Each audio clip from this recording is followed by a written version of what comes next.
Hello students, welcome back to my channel learn by practice. बेटा मैं आज आपको चैप्टर 4 स्टार्ट करवाऊंगा। Chapter 4 linear equation two variables. ठीक है, हम टू वेरिएबल्स के बारे में पढ़ेंगे, लीनियर इक्वेशन। अब आपने लीनियर इक्वेशन वन वेरिएबल पढ़ा होगा। Suppose for example linear equation one variable क्या होता है? Linear equation in one variable, ये हम क्लास 7 से पढ़ते आ रहे हैं। लीनियर इक्वेशन वन वेरिएबल, जैसे आपको फॉर एग्जांपल आपको दे दिया equation x plus two equal to zero. अब ये लीनियर इक्वेशन वन वेरिएबल है जिसमें सिर्फ एक वेरिएबल है, और लीनियर का मतलब हुआ कि सिर्फ जिसमें डिग्री क्या हो, वन हो। मतलब डिग्री का मतलब हाईएस्ट पावर क्या हो, वन हो। That is called linear equation. ठीक है, जैसे for example square root two y plus three is equal to zero, x is equal to three. ये सारे क्या है, लीनियर इक्वेशन है। अब इन एग्जांपल्स में आपको एक बात ऑब्जर्व होगी, इसमें हाईएस्ट डिग्री क्या है बेटा? हाईएस्ट जो डिग्री है, डिग्री जो है वो वन है। जिसमें डिग्री वन होती है उसे कहते हैं लीनियर।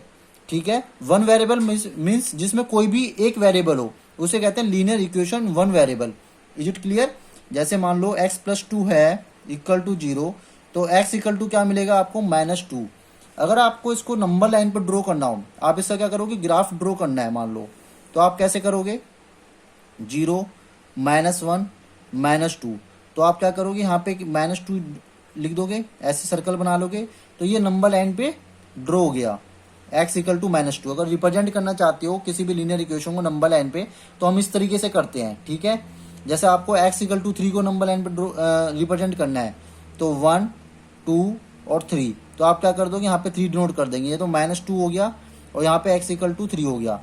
तो हम लीनियर इक्वेशन को, वन वेरिएबल को इस तरीके से नंबर लाइन पर ड्रॉ करते हैं, रिप्रेजेंट करते हैं। इसी तरीके से होता है इस चैप्टर में हम पढ़ेंगे लीनियर इक्वेशन टू वेरिएबल्स के बारे में।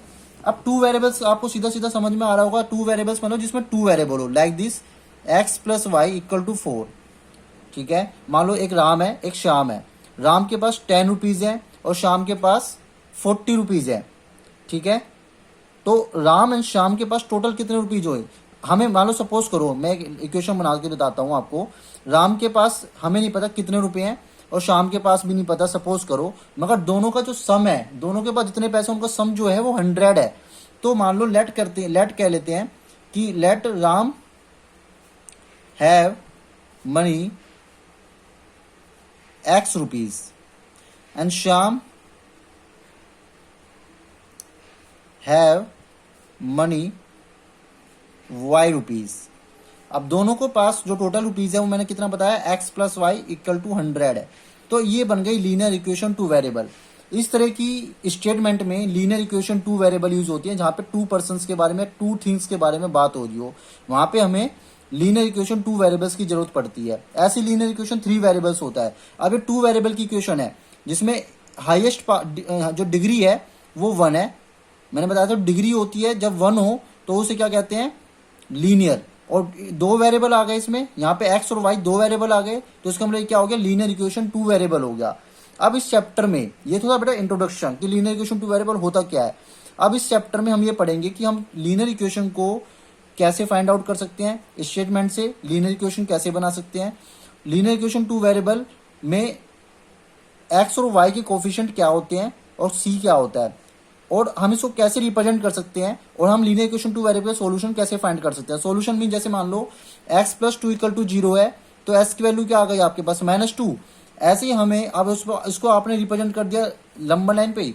ऐसे ही आपको लीनियर इक्वेशन टू वेरिएबल के सॉल्यूशन कैसे मिलेंगे, कैसे हम इसको नंबर लाइन पे या कैसे हम इसको कार्टेशियन प्लेन पे ड्रॉ कर सकते हैं, ये सब हम इस चैप्टर में अब पढ़ेंगे। ठीक है, ये सब इंट्रोडक्शन था।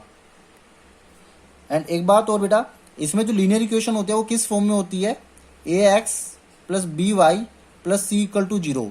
लीनियर इक्वेशन रिप्रेजेंटेशन हमेशा इस फॉर्म में होता है।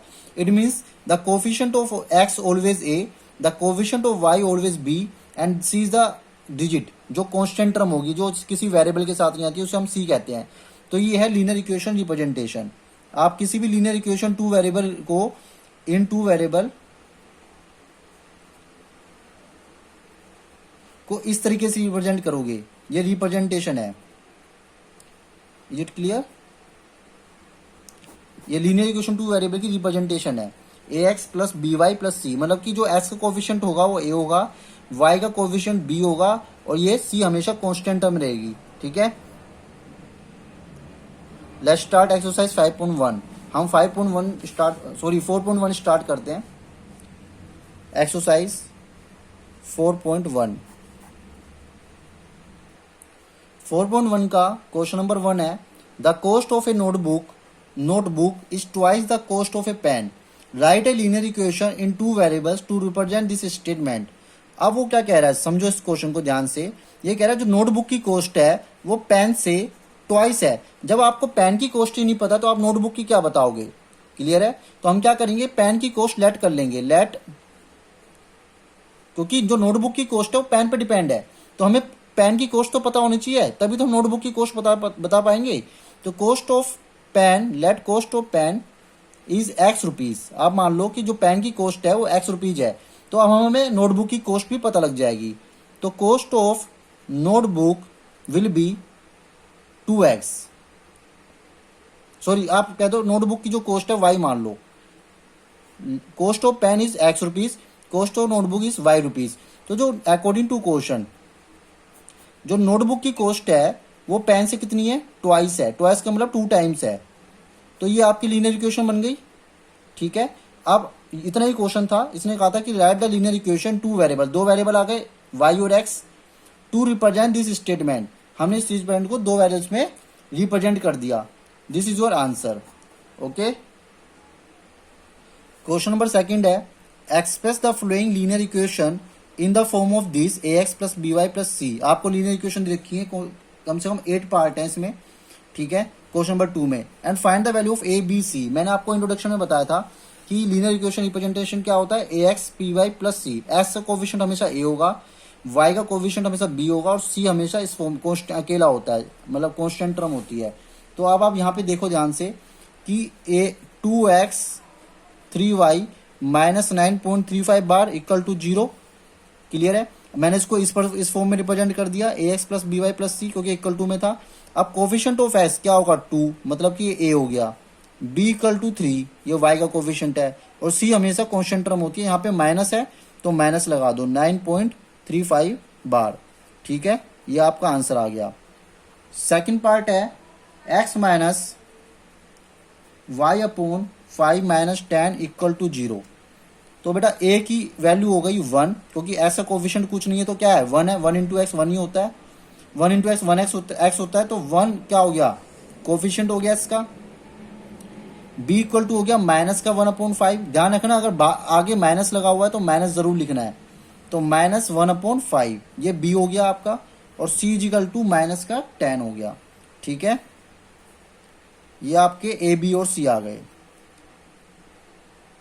थर्ड पार्ट है, minus 2x 3y equal to 6। तो minus 2x plus 3y plus इसको इधर ले आओ बेटा, पहले माइनस 6 हो गया। अब हमने इसको रिप्रेजेंट कर दिया ax plus by plus c equal to 0 में।